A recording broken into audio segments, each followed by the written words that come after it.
I'm Joe Terosian, and this is Joe T Books. Yeah, it's not the same. It's not like I'm doing Ramview right now or doing a Burbank Faith podcast. This is right off of Joe T Books here live on Facebook. And the last couple weeks, because of encouragement of some smarter people than me, I've done a background on the books I've written, and I'm kind of taking each one about every week and a half or so and breaking down. And last week, I think I did Tangent Dreams, and I did the background on that.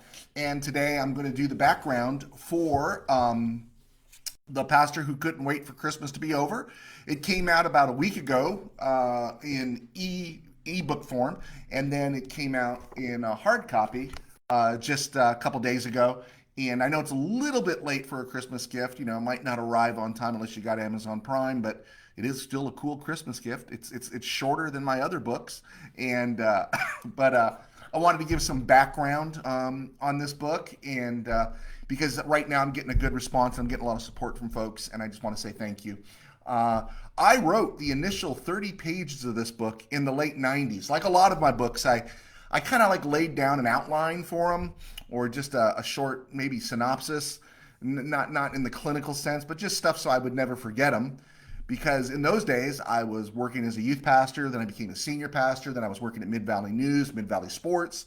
We were doing the Mid Valley Sports Show.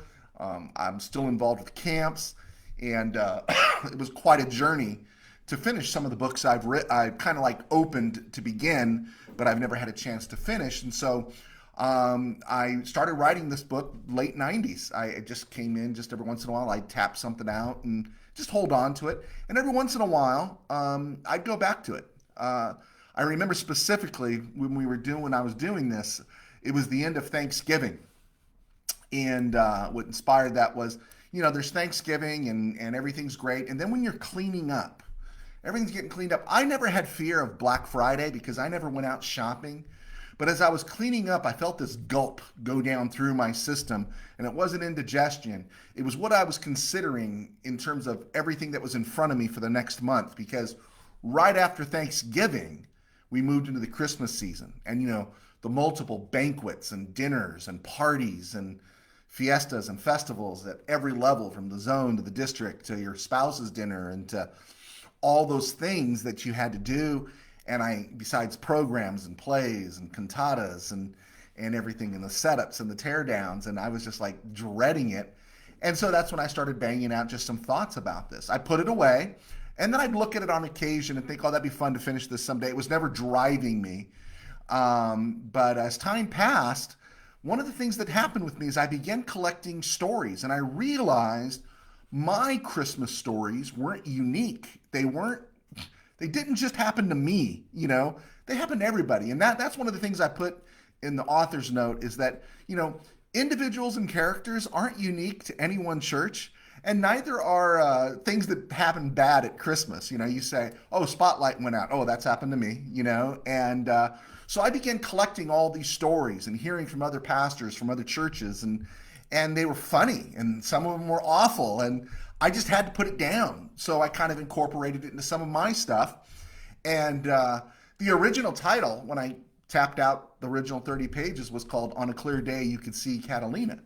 And I've always had fun with that title, but since it was set at Christmas, when I pulled it out and I began to work on it, I knew I wasn't going to call it On a Clear Day You Could See Catalina, although that kind of plays a part in the book.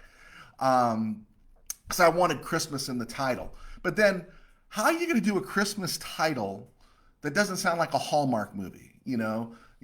Happy Christmas, Merry Christmas. You know, what Christmas title are you going to give? And so I thought, what would be the most honest Christmas title I could come up with?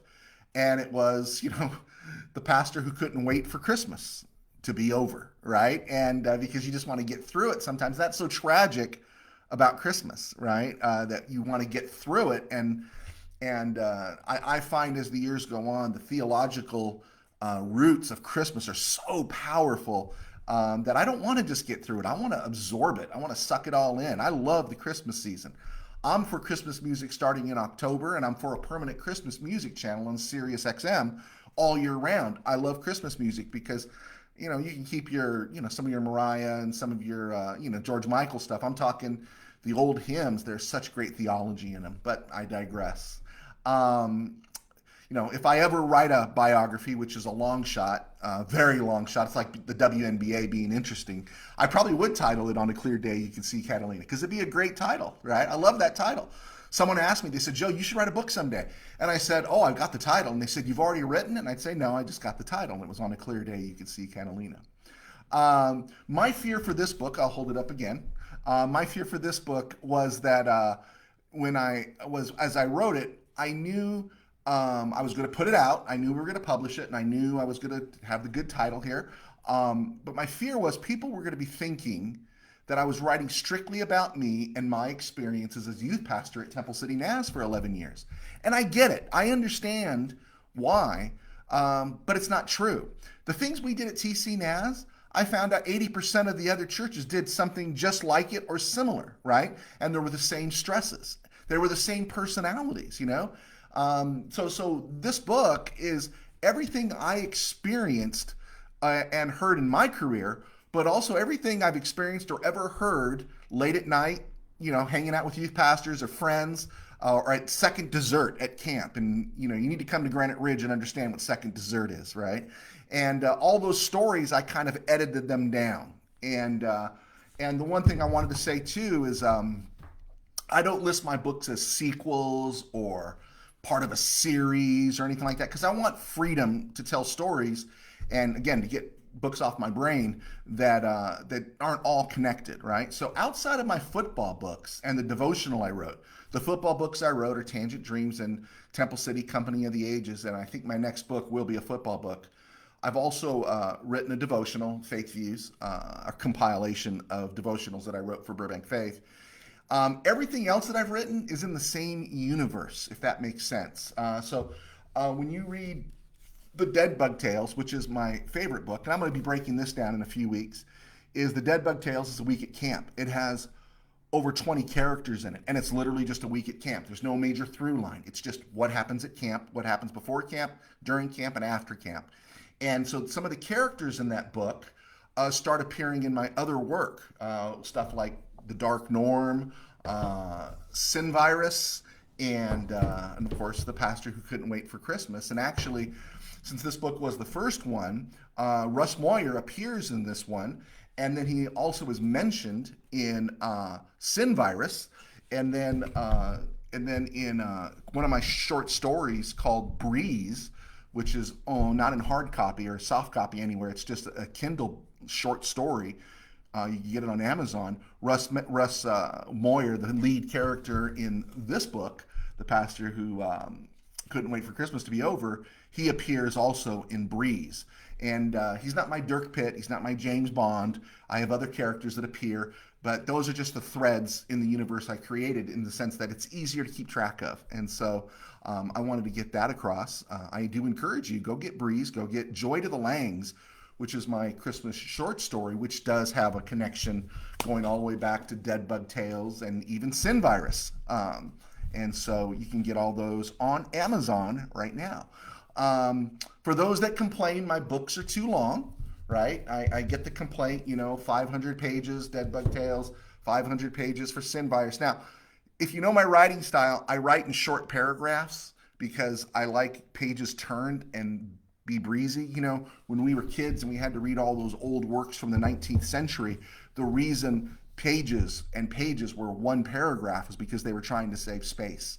And so I like my writing and my books to appear optically very airy. So I don't have paragraphs that are much more than a couple sentences long, and just keeps it popping because people get bored pretty easy. So with those 500-page books that I've showed you, The Pastor Who Couldn't Wait for Christmas is only 275 pages. And you can see it's very airy. It has very airy type of print in there. So you can just breeze through it. It's not as long as you think. I think it's about 66,000 words. There you go, right? So the question always comes back with any book that you write. And of course, anybody that writes is flattered and just loves to tell these questions. And I don't know who's out there right now. I'm just stunned. I got an audience watching. Thank you guys for clicking on. I didn't advertise this. So whoever's clicked on, please let me know you're there and I'll say thank you to you. But we do get asked that question, what was your goal in writing the book? Well, I'm not going to lie. My goal to write a book was supplementing my income. I don't get paid to write sports anymore. And so as that writing was on the wall when I was writing sports, I knew I had to get into something else. And it's harder. It's not as lucrative or anything. But, I'm blessed. I've been able to put out 7 books now, a couple of short stories and some other work. And so it's a lot of fun, and I'm blessed, and I do get a tiny bit. But I can encourage you, please keep buying books because I need to buy clothes or food or go on vacation. My whole goal is that house with a patio that overlooks Pismo Beach. Just something modest like that. So if you could think about that, or maybe a house that overlooks the ocean in Cambria, something real modest. That's my goal there. So supplement my income. Two, the other thing is this one's a little more personal. Is sometimes you just have to get a book off your brain, and that's me. It's hard for me to just not complete something sometimes. When it comes to the book, it'll always haunt me. That's what it was for Dead Bug Tales and a few others that I kind of just jotted some things down and worked on them a tiny bit over the years. I knew I wanted to get this Christmas book out for a long time, but it was just there, but it wouldn't go away. It would not go away. And so I wrote it, and now it's off my brain, and I'm just really happy it's gone in some aspects of it. So supplement my income to get the book off my brain, and then 3, I guess the big meaning was to highlight how insane we can get in churchianity at Christmas. Folks, the schedule that you're going to read in The Pastor Who Couldn't Wait for Christmas to Be Over, the schedule for that is real. That's not made up. That's real. Uh, some of it's mine, some of it's my friends, but there was all the same. Christmas play, Christmas musical, church banquet, youth banquet, staff dinner, staff board dinner, district dinner, zone dinner, spouse dinner, Christmas program for kids, Christmas program for preschool. All these things are real, and we're crazy sometimes. There's some good stuff, good memories that come out of it, but the stress is enormous. And then all the things that happen in between. So I wanted to get that stuff out there. Oh, I think I did mention, and I have a note here. I mentioned that Russ Moyer appears in my short story Breeze. And then finally, I can't say thank you enough to everybody who's encouraged me. It's really funny. I view it, if I pick up one new reader with each book, if I pick up one new reader, I feel like I've been successful.